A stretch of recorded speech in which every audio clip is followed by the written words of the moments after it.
individualism is hampering our ability to demand any kind of changes because it's hampering our ability to organize collectively. Firstly, it's the foundation of this idea that society can be divided into people who rule and everyone else. Secondly, it's the problem that we have with people kind of projecting their political agency onto someone else and saying, I need this person to save me, which you see massively on the right today, by the way. Very, very angry people thinking, I have no power. Donald Trump's going to come in and screw everyone else over. And it's also the foundation of our powerlessness, right? A lot of people believe that they are powerless within this immensely complex world economic system. And the extent to which that is true hinges on the extent to which we actually believe that we are powerless. We're told we live in a free market system. Free markets, free people, freedom. Who could disagree? By implication, therefore, if you want to perhaps achieve certain progressive ends, maybe bring some things into public ownership, you will create less freedom, and that's bad. Alongside that is the claim that socialist economies, or even social democracies, are characterized by central planning, command and control. And at the same time, free market economies devolve power, they give it away. But what if this dichotomy wasn't quite right? Well, with me today to discuss all of that is the one and only Grace Blakeley. She's the author of a new book, Vulture Capitalism, Corporate Crimes, Backdoor Bailouts, and the Death of Freedom. Grace Blakeley, welcome again to Downstream. Thanks for having me. So happy to have you back on. It's great to be here. You were on very recently. Yeah, not that long ago. It feels like a while ago. Something's changed. I've got glasses. No. Something else. What's changed? I published a book. You published a book. That too. I like the glasses, by the way. You. Where are they from? They're just from Specsavers. I don't believe you. They are. Are you going into politics? Is this some sort of like normie? No, I'm going into academia, so I want people to think I'm smart. That is a joke. I'm definitely not doing that either. I'm staying exactly what I'm doing, which is writing books and talking about them. You've worn glasses for a long time. I can confirm that. They're just new glasses. Good on you for not going to I love Cubit's glasses. If I had some money, that's what I'd get. You've got a book out. I have. I'm enjoying the book. Good. It's very fun. It's somewhat different to what I expected. Oh, really? Yes, because it's very mature. Interesting. It's the sort of book I'd expect like a 50-year-old to write because it's got so many anecdotes. Yeah, okay. Which is incredibly to have this compilation of off the shelf and this and this and this. It's one of the better things about getting older as you start to develop that. That's true. And also reading the FT every day helps, I suppose. As does having an exceptionally good editor. So I think for this book, I have to thank all of the editors I've ever had for forcing me out of, I think, what my default position is, which is kind of heavily theoretical and abstract, into a much more kind of relatable mode of writing and presenting my ideas, which does rely on anecdotes. And it actually makes the theoretical arguments stronger and far easier to understand when you can apply them. So, yeah. Show, don't tell. Exactly. The book itself, as I've already said, Vulture Capitalism, Corporate Crimes, Backdoor Bailouts, and the Death of Freedom. That's that final bit, the Death of Freedom, which I think most people will be kind of perplexed at if they're not familiar with your work or the ideas in it. You start in the introduction with a great quote, which really sums up, actually, the central idea of the book. You write this: life under capitalism means living under a planned economy while being told you're free. What does that mean? So the idea for this book came about in that kind of crazy time at the start of the pandemic. And the markets were crashing and governments were kind of rushing around trying to think about what to do. And we had all these kind of big bailout programs that were initially coordinated by the big central banks, aimed at kind of bailing out large corporations, and then expanded to kind of the rest of the state, propping up pretty much everyone. To kind of stave off the economic impact of lockdowns. And I remember going on TV a lot at the time and being asked, this was just after the 2019 election defeat for Labour, being asked things like, well, the government's spending loads of money in the economy now, so isn't this exactly what you always wanted? Aren't we by default now getting socialism because of the pandemic?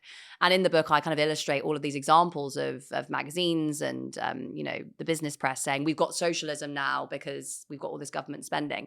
And it really it annoyed me, obviously, being asked those questions, but it also intrigued me because it suggested that there was this pretty profound misunderstanding as to how capitalism actually works. And coming as I was from a Marxist perspective, I kind of went back to Marx and started like reading through Capital again to see what kind of, relevant lessons I could apply to this. And I also started looking and reading a lot of Marxist theory on the state as well. So people like Gramsci, Ralph Miliband, Palansas.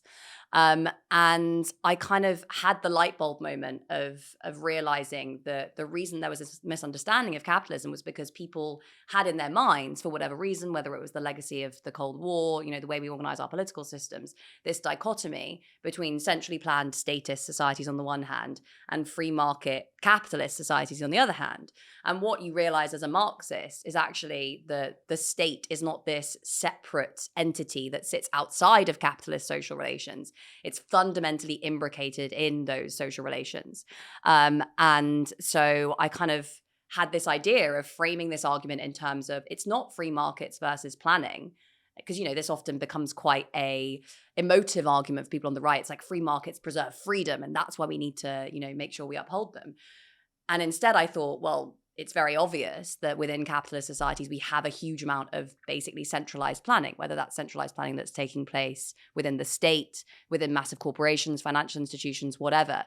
So this distinction that people have in their heads between free market, capitalist societies and centrally planned socialist societies is not applicable to reality. And instead, we have these centrally planned capitalist societies, which rest on the kind of massive inequalities of power that you might expect to see in, the kind of theoretical ideal of a planned society versus the theoretical ideal of a free market society, which is supposed to be all decentralized. Instead, capitalism is this kind of hybrid system where, because of the inequalities of power that emerge as the system develops, you basically get a number of actors that are able to basically make decisions about, production, about, the rules to which we're all subjected, about, distribution of resources, and about many, many other things. And the average person is forced to live in a world in which those choices have already been made for them by someone else, except there's no real democratic accountability because this planning is all invisible. It's all taking place behind the scenes. And it's kind of, we're told it doesn't really happen, that it doesn't really exist. So I think there's that sense of disempowerment and anger that comes from being told that you live in a free society and you're free to go and do whatever you want, consume whatever you want, work whatever you want. And the reality of living under capitalism, which is this system that has a huge amount of centralized planning taking place within it. Yeah, I think about social media within the same context. If you talk about regulating social media, the Conservatives recently had this idea of under 16s can't buy smartphones. I think that's probably not enforceable, but you could probably ban them from schools, things like this. And the response you often get is, that sounds like 1984, Big Brother. And it's like, we already have that. Yeah. We already have that. We already have massive surveillance of our every action and almost thought in a way. With children, they are entering into contracts whereby these private companies can use their data to make money. Children, we're already in that world. The point is, can the state be ballast against that? Like the idea that, the state is the source of authoritarianism and the market isn't, is obviously something that the left's been talking around for a long time. This idea of the command economy, like this shibboleth of state command economy, less state, free market, capitalism, like this binary, where does it come from? Because it's something you'd be taught in school. You'd be taught that at GCSE, A-level. Is this kind of like post-Cold War propaganda or... I think it comes from a couple of different sources. So firstly, yes, there is the legacy of the Cold War, which, it aided, I think, both parties to construct this really clear ideological divide between, rational centralized planning, which nonetheless comes at the expense of the individual freedom of the average person, and then the kind of free market systems that are maybe less rational, they have more financial crises or whatever, but they protect and promote individual freedom and are ultimately more efficient over the long term. That was always the divide. And it was largely taken as given that those were the terms of the debate, right? And actually, you can see that same sort of debate play out on a more limited scale within our own democracies in the debate between kind of Hayekians and Keynesians. So, you had Keynes kind of writing in the wake of the Wall Street crash about the irrationalities of capitalism and how all societies needed a certain amount of centralized planning by the state to tame the ups and downs of the market, that had to do with, investors' animal spirits, and which ultimately undermined the kind of rational functioning of the economy. And that kind of became just the norm in most advanced economies during the social democratic era. And then Hayek comes along, and I talk about this in the book, and says, this is the road to serfdom. If you have any level of centralized planning within an economy, you're basically pulling the economy towards the Soviet system where individuals don't have any freedom. And so that kind of dichotomy became really embedded within our politics, basically because both sides of the debate, Keynesians, the social democrats, and Hayekians, the kind of neoliberals, took it as given that was the issue. We were debating more or less state because we were debating whether or not planning could work in basically a system as complex as an economy. I start the book by basically saying, well, what if we took Hayek seriously? Because Hayek's whole view, he looks at economies and societies as these kind of very complex systems that you can't really model, you can't really kind of, you can't really fully understand all the links between all the different nodes within this system, and you can't fully understand all of their behaviors. It's something that you couldn't fully model, even if you put it into a really, really powerful machine, just because there's too many variables at play. So trying to kind of centralize all of that power within an institution like the state, for example, that isn't able to kind of manage the scale and the complexity of that data, means that you're going to get inefficiencies, and you're also going to get, corruption, ways to make decisions that aren't about promoting, the way the economy works, but instead about promoting the interests of the people at the very top. So I kind of say, like, why don't we take this argument seriously, right? Like, complexity and really rigid centralized planning don't go together. They create all of these problems and perverse incentives. But Hayek stops short of applying this argument to capitalist societies themselves, particularly to kind of corporations and financial institutions. He actually says that he would rather, something along the lines of, he would rather submit to the power of the state than give his control over some sort of organized monopoly, give control to an organized monopoly over his life.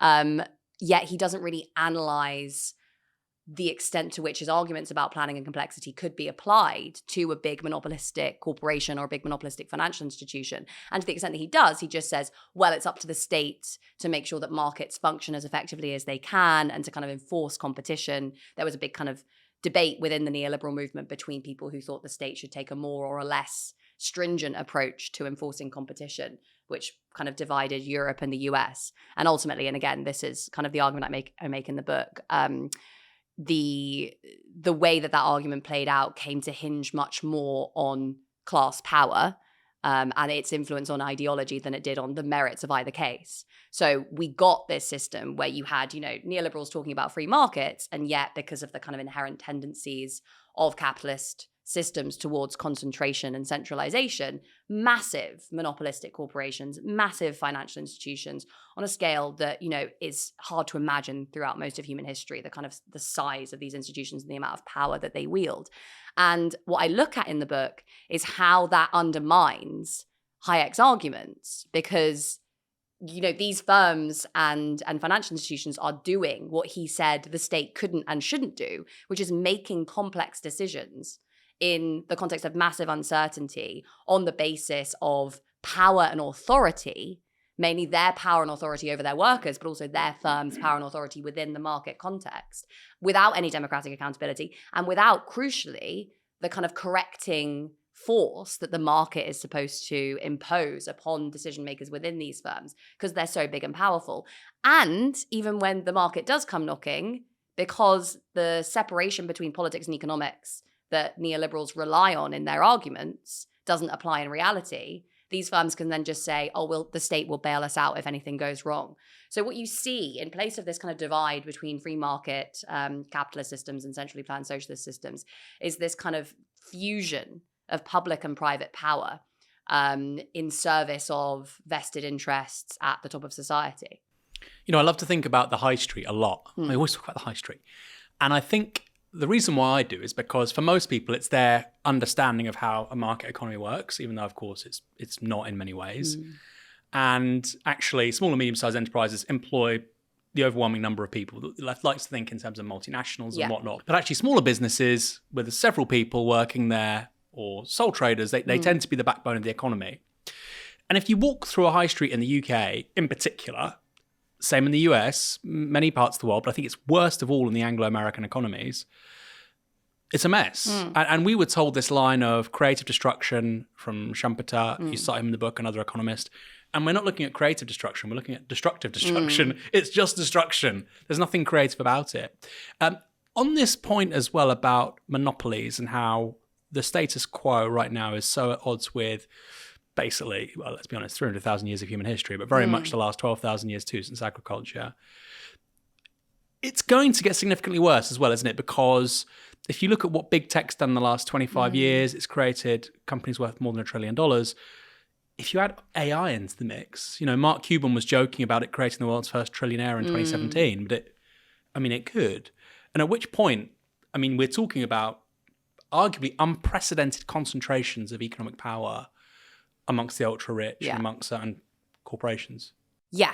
And this trend towards monopoly is really important. And it's something that you see talked about a lot in kind of progressive economic circles, right? The idea that we just need to kind of break up the big tech companies and restore market competition. But I think the really important point to note here is that the mechanisms through which, like, basically anyone within the kind of liberal political tradition, the mechanisms that they believe exist to kind of tame the power of big businesses all rely upon the state. And the big argument in Vulture Capitalism is that you cannot see, as I've said, the state as separate from capitalist social relations. It is, deeply, embedded. Capitalist social relations really determine the exercise, it will shape the exercise of state power. So, someone who's like, we need the state to break up big tech, that is a position that really fails to understand the ways in which what goes on within the state reflects the balance of power within society, a balance of power which is dominated by the firms that are supposed to be kind of regulated by the state. And the example that I often use here, because it happens to be very topical at the moment as well, is the example of Boeing. So Boeing has gone through several years of just abhorrent safety scandals. So a few years ago, there was the 737 MAX disasters when you had two Boeing planes basically plummeting out of the sky. Initially, Boeing tried to blame pilot error, but eventually it became clear that there was a problem with the planes themselves. I talk about it in detail in the book if people are interested in that. And it turned out that Boeing had known about those problems with the plane. This is a technical problem with the manufacturing. Exactly, yeah. That basically caused the plane to kind of nosedive out of the sky, and there was nothing the pilots could do to stop it. It turned out that Boeing executives had known about this problem. Eventually, they were charged with a criminal conspiracy to cover up this failing.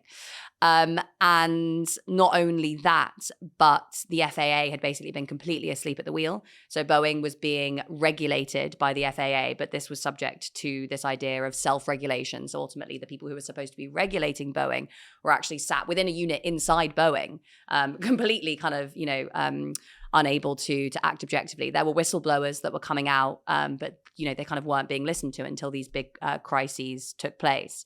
And that was followed obviously by massive bailouts that Boeing received during the pandemic because its share price suffered. And then you had the pandemic, and the American government came to the rescue. It was the recipient of a kind of massive amount of corporate welfare. And it was already, before that, one of the biggest recipients of corporate welfare in the US. So this kind of shows, right? You expect, okay, this company that exists allegedly in a competitive market. Firstly, it's not a competitive market. It's duopoly, where basically you have Boeing supported by the American state and Airbus supported by Europe, kind of, competing basically not really over cost, but not really over price, but over, different components to the production of their planes. So over costs, over, the extent to which they can kind of push down their costs of their employees by kind of taking on labor unions, the extent to which they can kind of capture regulatory agencies to reduce the costs of compliance, the extent to which they can extract tax breaks from their governments, which of course Boeing was very effective at doing. And when, the market does eventually come knocking into this kind of duopolistic market structure, when Boeing's share price collapses because it's been the subject of, all of these scandals, the American state just rides in and saves it because there is this deep relationship between this firm, which is a really central part of the American kind of military industrial complex, which has loads of government contracts, which has personal relationships to politicians and various different kind of apparatchiks within the American state, and which, you know, is seen as a kind of strategic priority to protect.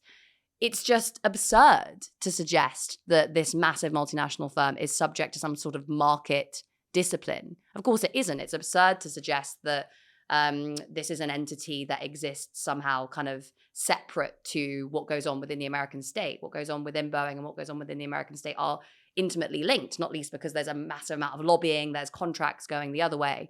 So this separation that exists in the neoliberal brain between the state and the market, or indeed actually within the liberal brain in general, because you see this in progressive circles as well, with people saying, oh, we just need the government to kind of break up big tech companies. It just doesn't apply in reality.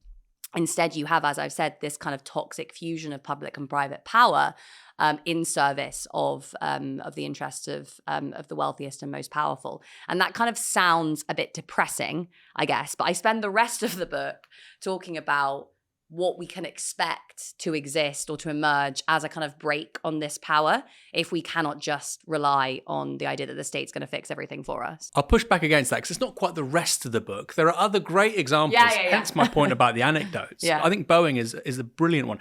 You know, if you were to say the Chinese system doesn't work because of political nepotism, favors, patronage networks, and it means that, like, say, private firms aren't responsive to competition, the price mechanism, you would expect something exactly like Boeing. That's exactly what you would expect. Yeah. People getting away with massive manufacturing issues, lying. I mean, there's even been certain whistleblowers have died. Yeah. Like, it's all very macabre.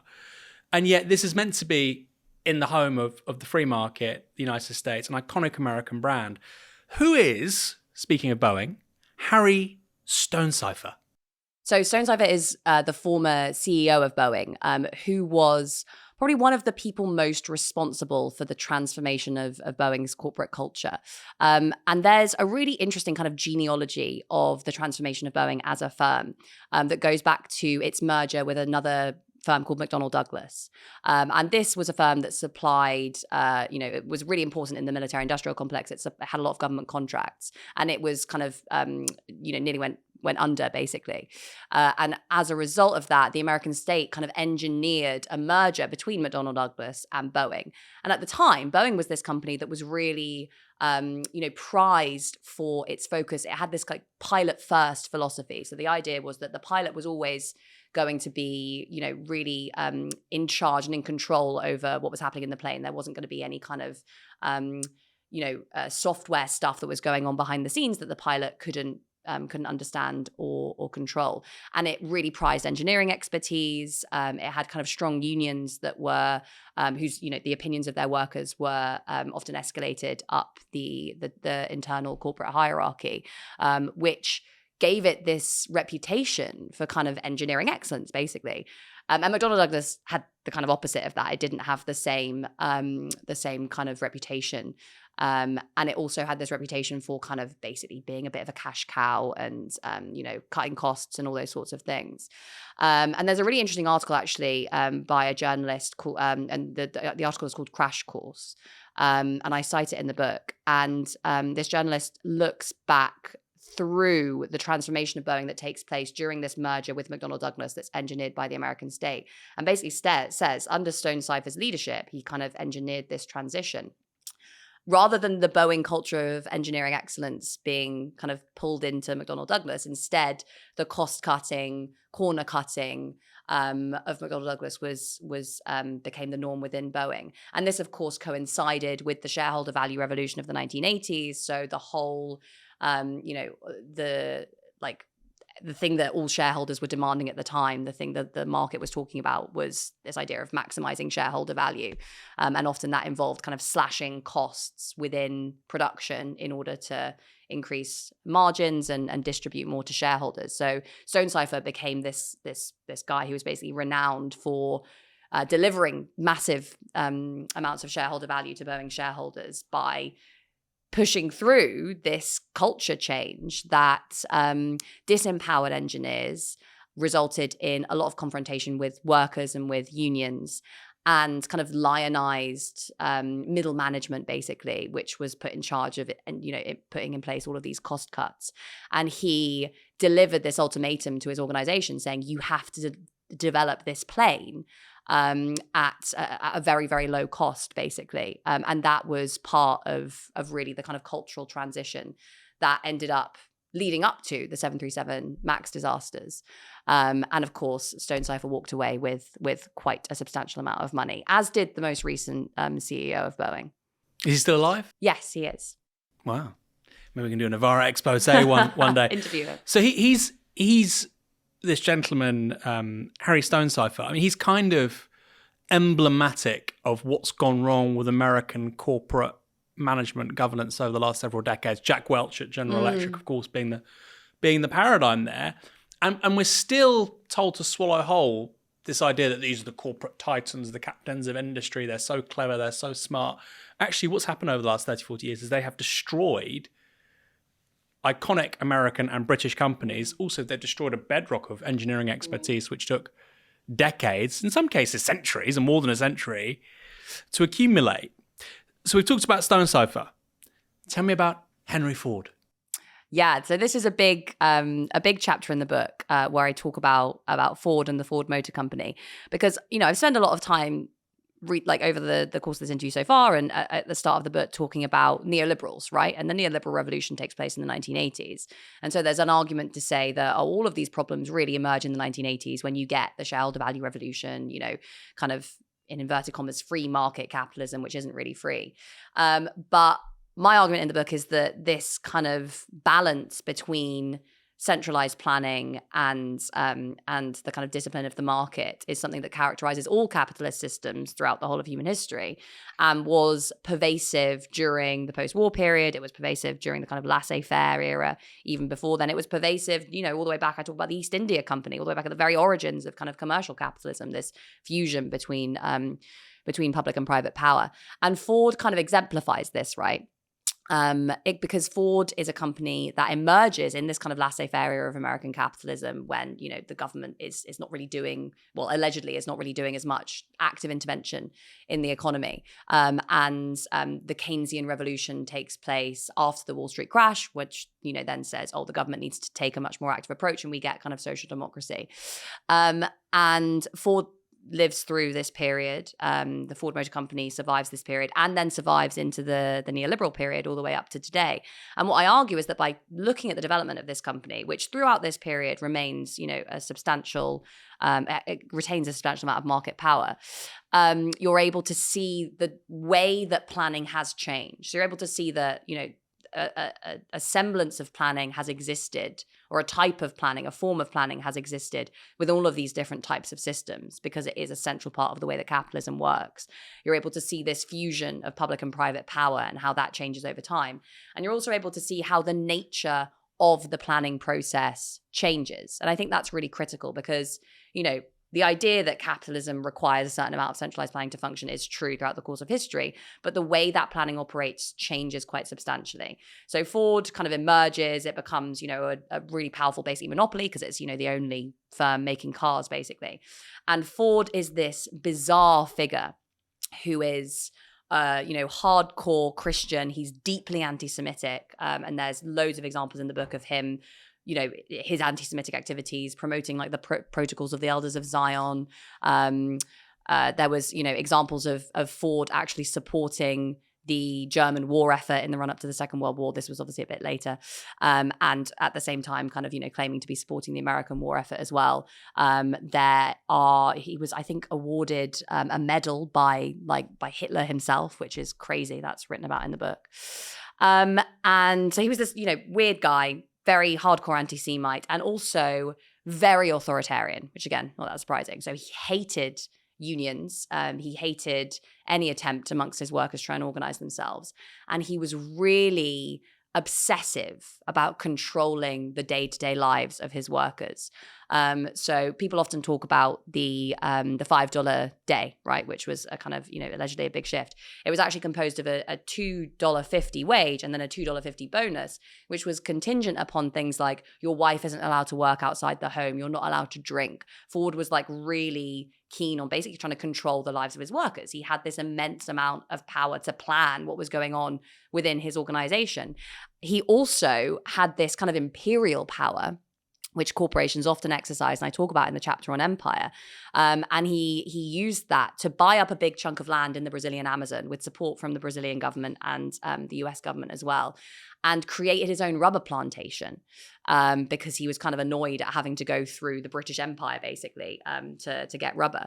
So tried to create his own rubber plantation, built a town there was this American town that had like a golf course, like swimming pools, like little, picket fence American houses, shipped all these American managers out there. A load of them died, obviously, on the way from illnesses and diseases, and then employed loads of local workers to then actually go and harvest the rubber. Now, the managers had no idea how to harvest the rubber. The workers were really annoyed at the controls that Ford had attempted to kind of impose upon them. And the whole thing ended in failure after, him sinking tons and tons of money into it. And then a synthetic alternative to rubber was found anyway.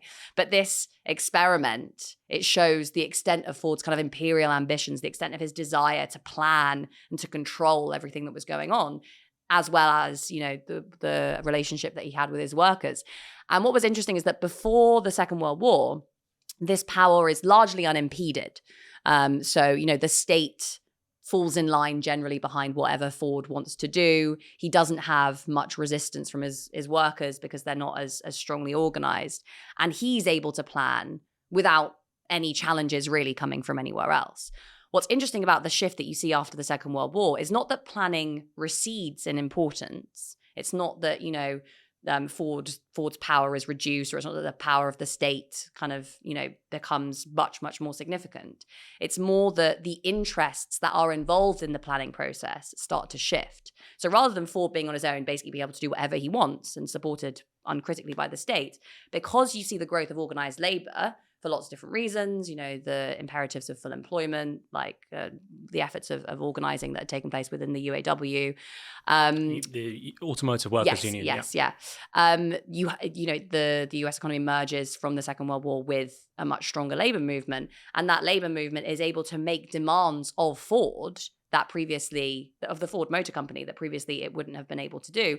And because the power of organized labor is kind of broader and deeper within the whole of society, you see a shift within the state to this kind of corporatist model whereby the state kind of mediates between labor and capital, between bosses and workers, in an attempt to create this kind of system of like organized planning, which is not just Ford goes out and does whatever he wants and the American state falls in line. It's everyone gets to have their say as to what is happening within the economy, as to what the policies of the company are, as to what the policies of the government are.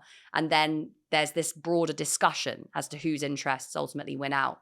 And there's an example in the book of this experiment in kind of corporatist planning called the Tripartite Committee, which the Kennedy administration sets up and is supposed to literally mediate between bosses and workers. So bosses get representatives on this, including Henry Ford. Unionists get representatives on it, and there are politicians on it as well.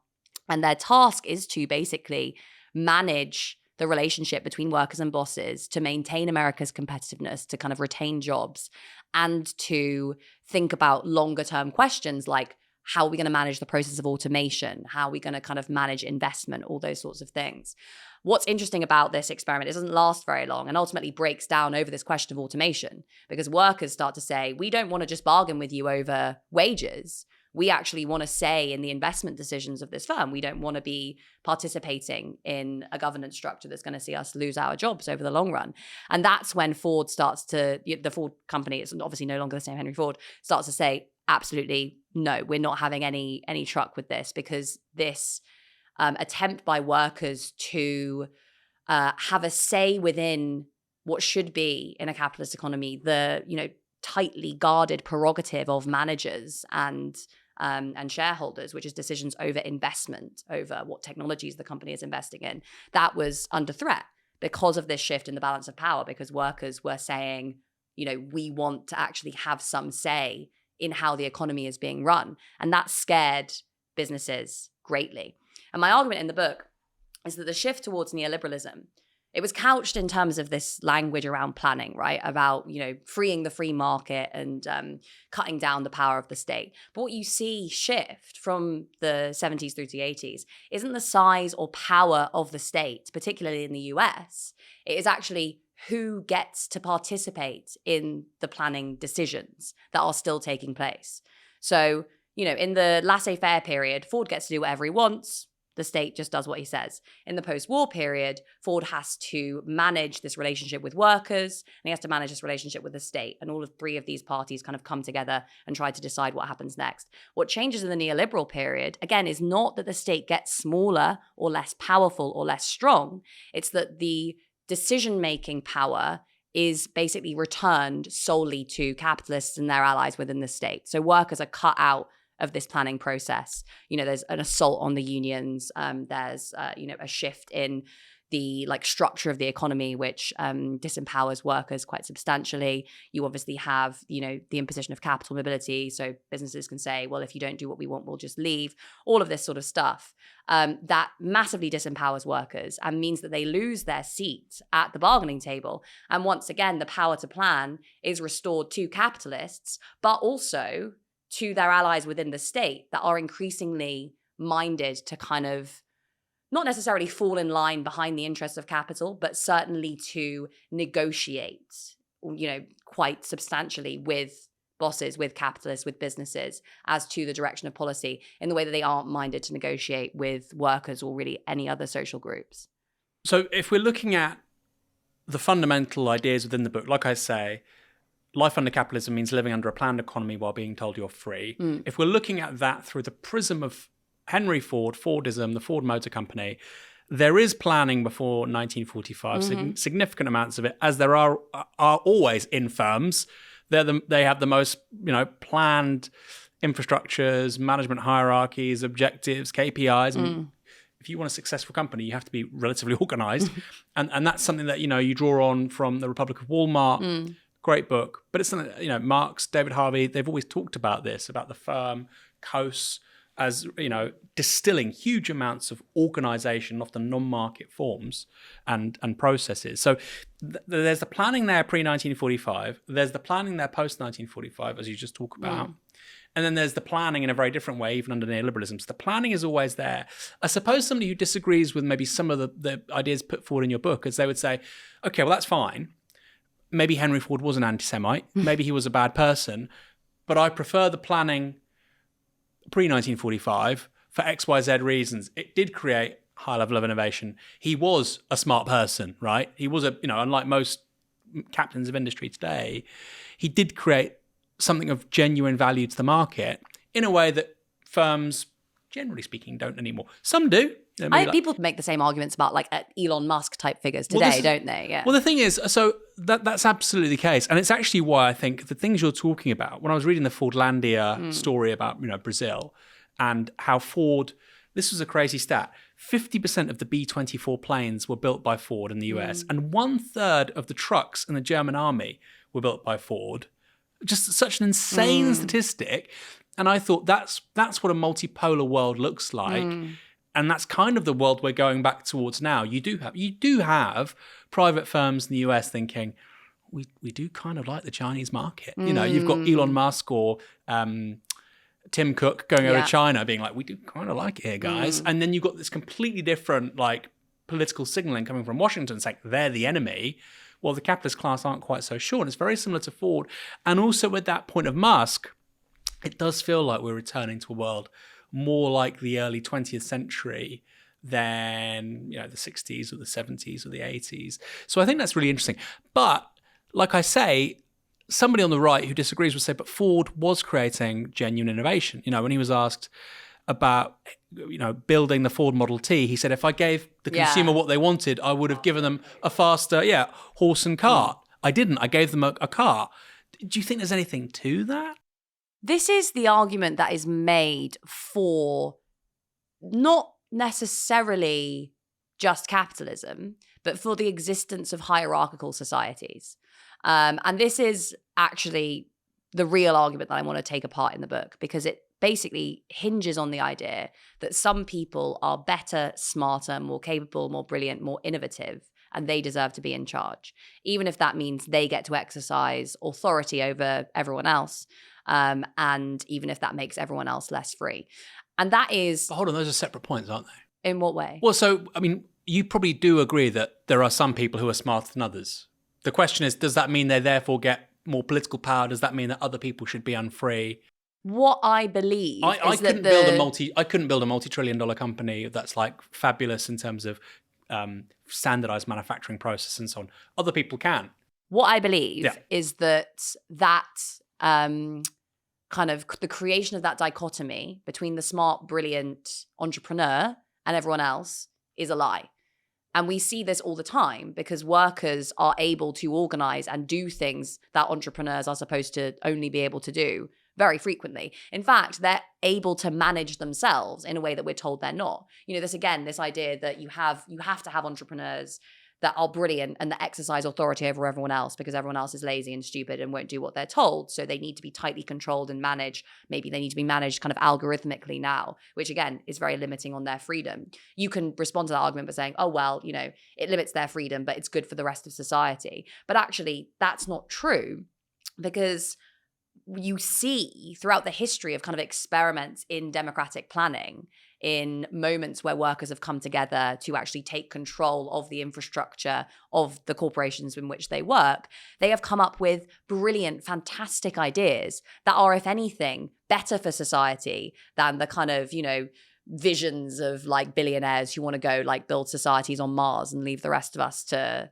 and I want to use an example quickly, please, which is the example of the Lucas plan, which I write about in the book, where a bunch of workers in Lucas Aerospace, another aerospace company, came together, and their firm was kind of on the brink of collapse. They went to the Labour government and asked for nationalisation. Labour responded no, but Tony Benn came back to them and said, you can put together a plan to kind of determine how to save yourselves, basically. And they came up with the Lucas plan, which was this incredible document. It not only contained all of these ideas to transform Lucas Aerospace from this manufacturer of predominantly weapons to manufacturing, climate technology, kidney dialysis machines, all of these socially useful technologies that would have been better for society than just producing weapons. It also contained all of the mechanisms through which the transfer would take place, like how it would be managed, how the workers would organize themselves, all of this sort of stuff. Just knowledge and expertise that workers aren't supposed to have, that we're told that they don't have because they need to be managed really, really tightly. And that spawned this movement for kind of democratic planning that took root in the GLC and other parts of the country, and which Thatcher crushed.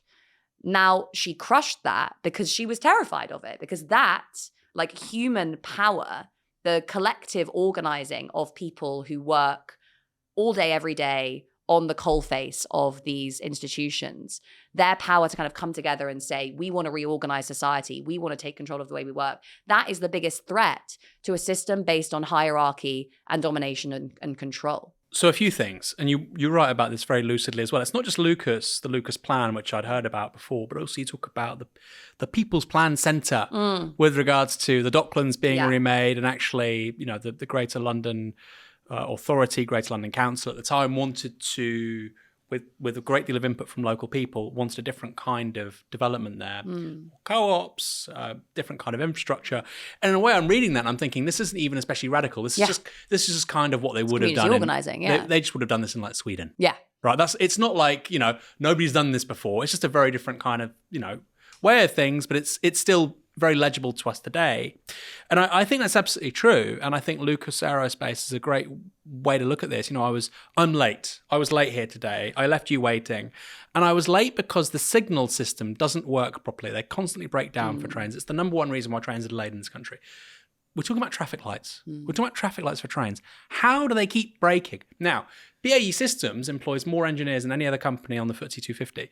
I'm sure if you went to 100 engineers at BAE Systems, fix this, it would take them 3 months, right?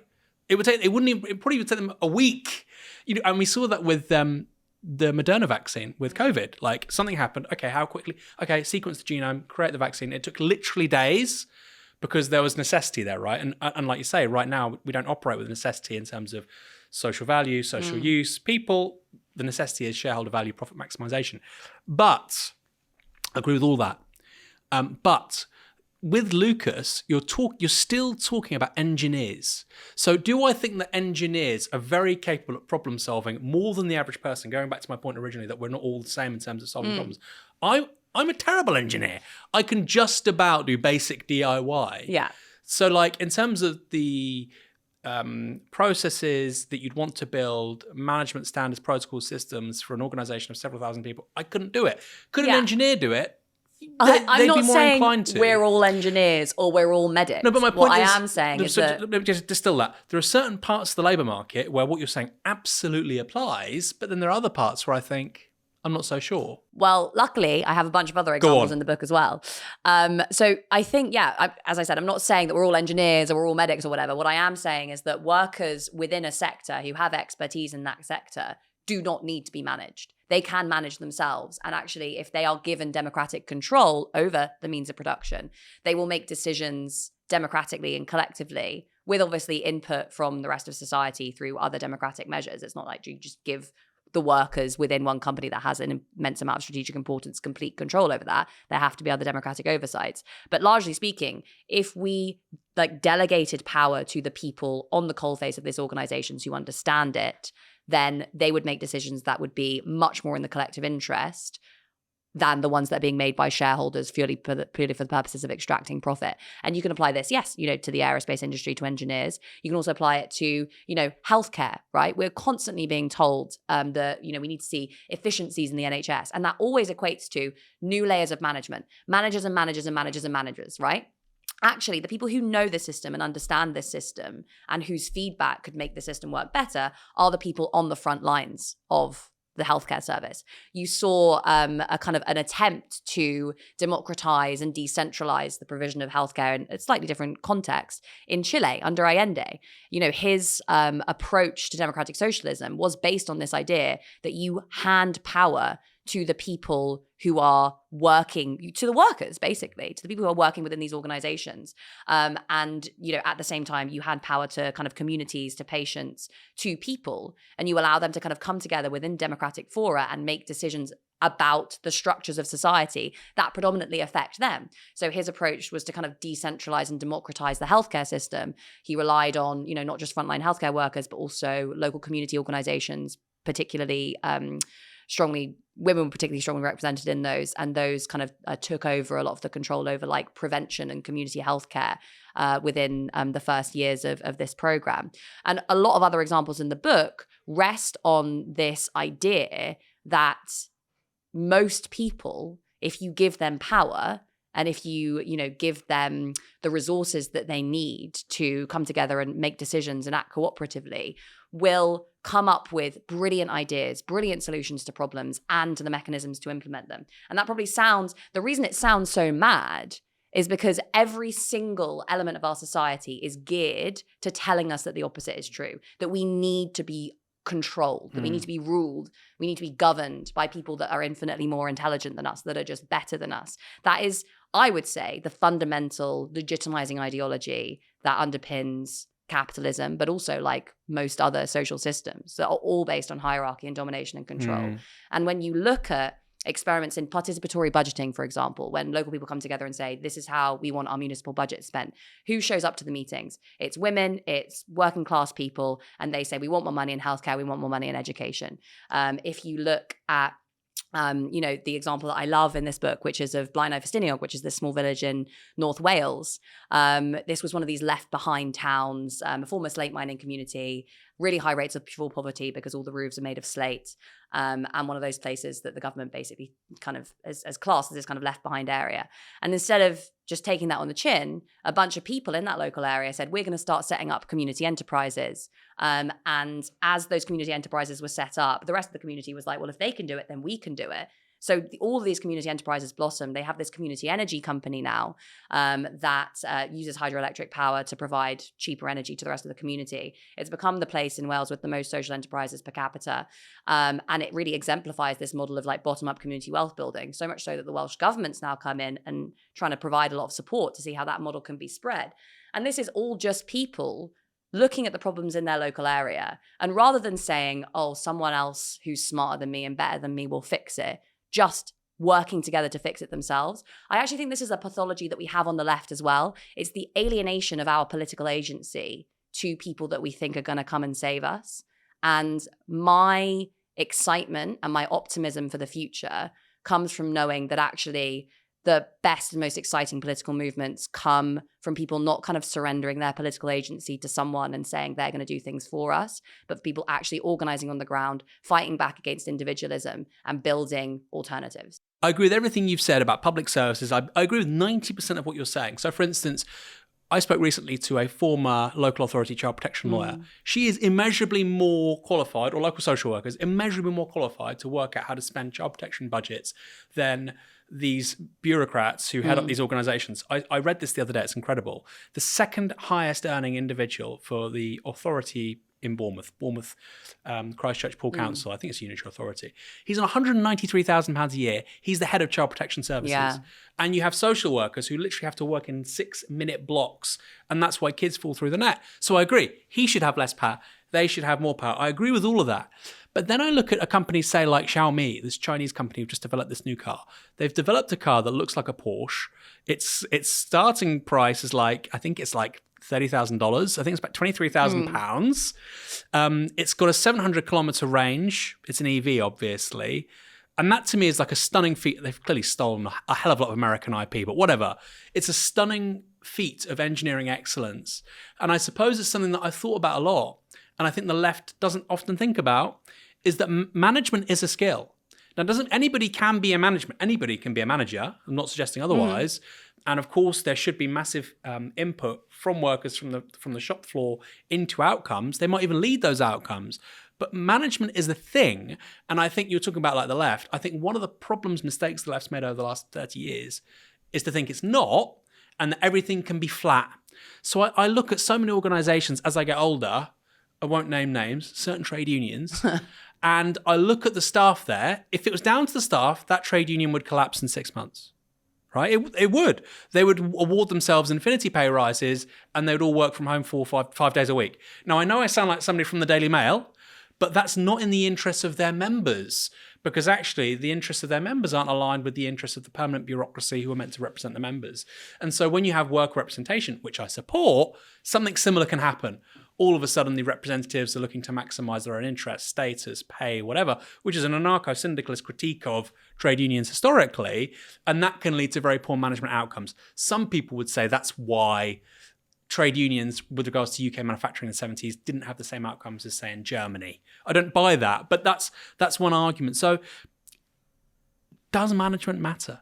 Is it real? Does the left neglect it? So I think there are a couple of different points there. The first one comes down to the nature of innovation and technological development under capitalism, right? Which, as Marx talks about in the Grundrisse, it becomes like an industry in and of itself. And that is something that's unique about capitalism in the history of all social systems, is the centrality of innovation and how innovation, for innovation's sake, because it can, have all of these applications that ultimately lead to significant profits, as well as often kind of supporting the development of society and fixing social problems, that technological development takes pride of place within a capitalist economy. And Marx wrote in kind of glowing terms about the kind of innovations that he sees taking place within capitalist societies and how incredible and amazing these are. Now, the question, which is as yet kind of unsolved, I suppose, is whether or not you would be able to continue to see that kind of innovation within a socialist society. Now, there are a couple of different arguments about this. Firstly, the Mariana Mazzucato argument, which is that a lot of the innovations that do take place actually are undertaken within these like centrally planned systems that don't have the same profit-based incentives that are allegedly supposed to be behind the generation of this like, incredible technology that is supposed to, be taking the world by storm. The second thing is like the direction of technological innovation, right? Because it's not like the direction of technological innovation is neutral. We see, you talked about the EV that looks like a Porsche, like arguably what Tesla is doing at the moment, right? Pouring all this money into a Cybertruck when actually what it needs to do is develop like a cheap, affordable electric vehicle. And it's doing that because Elon Musk has all this power and he's able to basically say, this is where technological innovation is going to go, rather than necessarily allowing it to be in the interests of everyone. So I would say that even outside of a capitalist economy, there are still, plenty of incentives for innovation, largely because the systems of innovation that do exist within our societies, the ones that are most successful are generally often the ones that are most insulated from the imperatives of profit making, because it's the scientific ethos. It's like the ethos of research and development is to just produce and develop and come up with new ideas and new applications just for their own sake. And I don't think that's going away anytime soon. That's just an inherent part of humanity. And arguably we need to fund it more and support it much, much more to have general and socially useful applications, rather than just outsourcing these decisions about the future of technology to a bunch of billionaires that are saying, let's build a Cybertruck, or let's build a territory on Mars or whatever. And the second question is this question about management and the extent to which you could build with this model of kind of democratic self-management, lots of little fiefdoms basically where everyone's looking after their own interests. I agree with you that this is a problem, and I think it hinges on the design of these systems. So how do you build a democratic society? Is it that you just say workers within the corporations that they're already working take all the control over those corporations, and then they just do whatever they want, and that's how we imagine the system? I don't think that's quite right. I think we need to balance different layers and levels and mechanisms of implementing and deepening democracy at the community level, at the organizational level, and actually at the state level and at the international level. So at the end of the book, I have all of these chapters on how we democratize the state, democratize the firm, democratize financial institutions, and democratize international organizations. And when viewed as that kind of widespread project, it's not just saying the workers in this firm get to take control of everything and they decide what's what. It's about the kind of the creation of much broader and deeper democratic institutions. For example, like I wrote in my first book about this idea of a people's asset manager or a people's investment bank. Yeah. So you have kind of unionists and democratic elected citizens and all different kind of stakeholders sitting on the board of this thing saying, what are our priorities for the development of technology, and having input from all different areas of society in order to push our resources into developing the things that we actually need. Combine that with devolving power within state institutions to frontline service providers, for example, balanced with obviously frontline service users. It's also about, subsidiarity and promoting experiments in kind of community wealth building and all those sorts of things. There's some interesting ideas as to how you can kind of democratize the international economy as well, which is, I think, the area, we haven't really talked about it that much, but this area of kind of imperialism, where you see just the brute raw power of capital exerted most effectively. So I think, we have to see democratization as this broad and deep project. But crucially, and I think this is the main point, we're talking about policy shifts here, and it all hinges on our capacity to just demand something different and organize to shift society. Because if you think about the arguments I've been making here, it's basically that all the major changes that we've seen over the past century in the nature of kind of political economy are reflected by shifts in the balance of class power.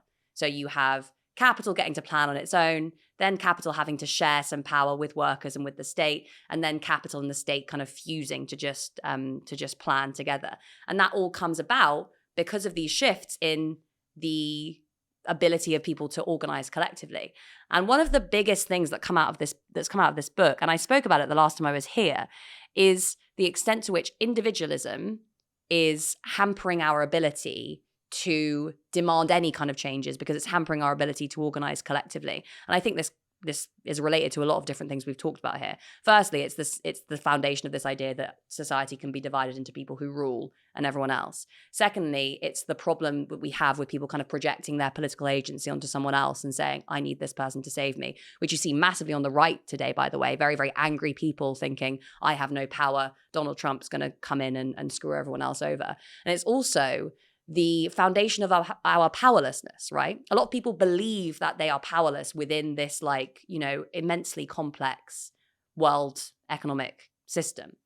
And the extent to which that is true hinges on the extent to which we actually believe that we are powerless.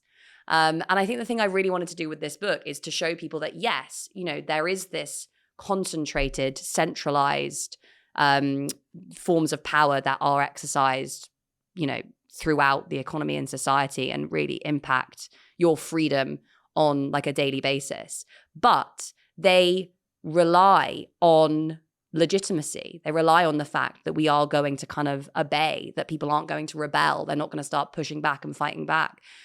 And that, again, relies on the fact that we all see ourselves these isolated, atomized individuals who are up against this big, powerful system that nobody can control, rather than members of groups that can build things and can change things and can start to demand something different. You know, I love this. And it goes back to what I was saying with regards to engineering. And I think also it speaks about the death of a certain mindset in the West. If you watch Bridge Over the River Kwai, great film. And it's about these, you know, this one mad Englishman who basically wants to build a great bridge to show the world that, you know, we know what we're doing, we can do this. And it came at a moment, the Owl of Minerva, when, you know, Britain was exiting that moment of being this imperial technological superpower. And we're not that anymore. My worry is with this stuff, when we look at Elon Musk and American corporate culture, like, of course they're mad. Of course they're crazy. It's a completely decadent, ridiculous, I think probably dying culture in a way. I think it has so many internal contradictions. But then I look at China, and I think that's probably the thing that you should be looking to critique in like interesting ways. You know, again, another cultural reference point before I go to the final question. The Three Body Problem. Have you read this book? No, but it's the show on Netflix at the moment, isn't it? The book is so good. Yeah. And the book is about really people engineering solutions to deal with existential challenge to humanity. And you watch it on Netflix and it's transposed to a UK context. You've got the Royal Navy, and you think, the British state doesn't work like this. It's outlandish. Yeah. And it's so interesting for me how it's a real interesting snapshot of a belief in engineering excellence, human problem solving, a humanistic culture, a belief in the state to solve problems. And in the UK, you know, like, this is not how Britain would respond to this kind of crisis. Anyway, I wanted to talk about Bridge Over the River Kwai and Chinese sci-fi. Both very good. I've got two questions for you at the end. Yeah. You've mentioned the word unfreedom multiple times. So what is unfreedom? And then finally, do you have any faith in Keir Starmer solving any of the problems you've highlighted today? Right. So freedom and unfreedom. Freedom is often presented to us in this kind of, you know, fairly black and white way. Either you're free to do something or you're not free to do something. If someone's standing in your way or legislating against you or regulating you or whatever, then you're not free to do that thing, which makes you less free. And I suppose what I look at in the book is, firstly, you know, we're told that we're free, and actually we're not even free on that kind of very narrow definition of freedom of people not standing in our way. You know, we've got ridiculous laws against protest. Obviously, you know, the small neoliberal state attacks miners in full force. There's loads of constraints on our own autonomy that come from basically, you know, the state enforcing the interests of capital. But there's also this wider understanding of freedom, right, which is your agency within the world around you. And I think this is where people feel really, really disempowered, because, you know, we're told you're free, you can go and work wherever you want, consume whatever you want. And yet you look at the world and you think there are so many problems, there are so many issues that seem completely beyond my control, and yet which are constraining my freedom every day. So things like I have to pay rent, which is really high. You know, I have to get a job in this, you know, really hierarchical organization that's controlling me using some sort of AI machine or whatever. And because of those constraints that exist outside of your control, you feel this sense of unfreedom, right? That you're autonomous, you retain the capacity to respond to the situations that you're in, but there are all of these kind of weird institutions that exist around you that hem you in. And I suppose what I'm talking about in the book, I kind of harken back to this Marxist socialist idea of freedom, which looks at, yes, individual freedom and autonomy, but also your freedom as a member of a group to shape the conditions that affect your life and your existence. So to have democratic control over your housing situation, over how your government works, over how your community works, and that being a much more expansive and more human understanding of what freedom is than the one that's presented by, you know, either the kind of social democratic left, the kind of Keynesian left, which is you're free when you kind of submit to a state that has your interests in mind, or the neoliberal view of freedom, which is just you're free when, you know, you live in a free market, basically. And what do I think about about Labour? You know, I'm not particularly optimistic about a Labour government because it seems as though even if they do kind of make any real macroeconomic changes, which it doesn't seem like they will. I was reading an article the other day which cited an interview with Andrew Balls, Ed Balls' brother, chief investment officer at PIMCO, this massive bond fund. Obviously, they're looking at, you know, government bonds or government debt, so they're very interested in the kind of policy situations in different countries. And he was basically saying, we've just basically priced in the idea that there's not going to be any difference in macroeconomic policy between a Labour government and a Conservative government. So those kind of big levers of power that the state has to alter the way the economy works, Labour's highly likely just to keep their hands off them, right? So we can't expect, I don't think, much radical change. But to the extent to which we can, I think it's going to be of this kind of like centralizing, bureaucratizing, top-down, kind of Keynesian, Fabian tradition, right? Maybe, which basically says people can't really be trusted to make decisions on their own behalf. The state has to step in as a class of kind of enlightened bureaucrats to basically tell them what to do. And you can trust us. You can alienate your political agency to us because we're the good guys. And this is often how the worst social democrats have presented themselves throughout the course of human history. And my concern about that is, firstly, people aren't going to be noticing much change in their daily lives, because there aren't going to be these substantial changes in people's living standards. And then there's also going to be this resentment that comes from the feeling of giving up power to someone, a politician, who says, I'm going to fix things for you, I'm going to save things for you, and then them lying, and you feeling like, well, I can't do anything about that. And you just come away from the whole experience thinking politicians are all the same, democracy's pointless. And often that pushes people towards the far right, where they say, I'm going to vote for this person who is going to give a kicking to all of these elites, even if it means deepening this authoritarianism. And it comes from, again, this frustration with this idea of unfreedom, the fact that, the biggest and most important factors that affect the way that most of us live our lives are not decided by us. They're decided by someone else out there. And I think people resent even more when those people come to you with this offer of, I'm going to make your life better, trust me, and then fail to do that, than they do voting for a far-right populist politician who doesn't even say that. They just say, I'm going to burn the whole system down. But hold on, and I agree with all that. But if let's say I'm a right-winger watching this. I'm a Brexit Party voter. Yeah. I want immigration. I'm not completely mad. Yeah. I want immigration of 100,000 people a year. Yeah. Maybe early 90s levels. I'm not saying like zero, but very, very harsh immigration policy. I might not support Rwanda or whatever. I might just say, look, I don't want present levels of immigration. They might say, Grace Blakeley, I love what you're saying. Yes, I feel unfree because I've voted consistently to have lower immigration year after year for 20 years. And it keeps going up, and I suppose, and this is I'm using that figure to gesture at a point, which is ending the unfreedom of some people will lead to policy outcomes you're not particularly fond of. I'm not sure that I agree about that, because I think that, I suppose, my idea of kind of democracy in its ideal form, this kind of like decentralized form of decision making that allows people to have input over decisions that affect their lives, generally on a kind of relatively local scale. It, I suppose, and you can critique this, comes back to this kind of Habermasian ideal of how people talk to one another when they are in these democratic settings and there are stakes and they have to make decisions within a group, right?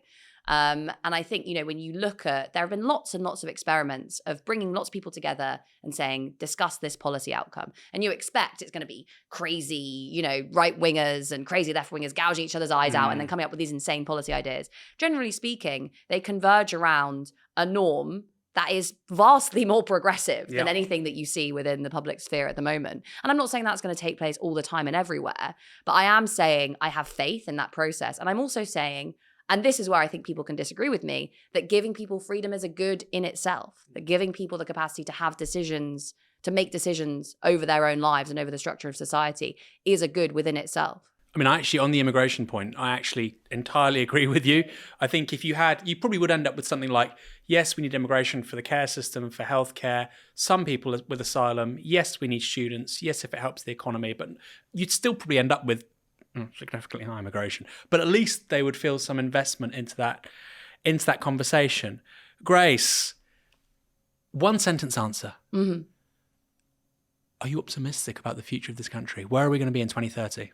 I am optimistic because I'm optimistic about people for all of the reasons that I've just told you. Part 3 of the book looks at loads of different experiments in kind of democratic planning all over the world, across time and space.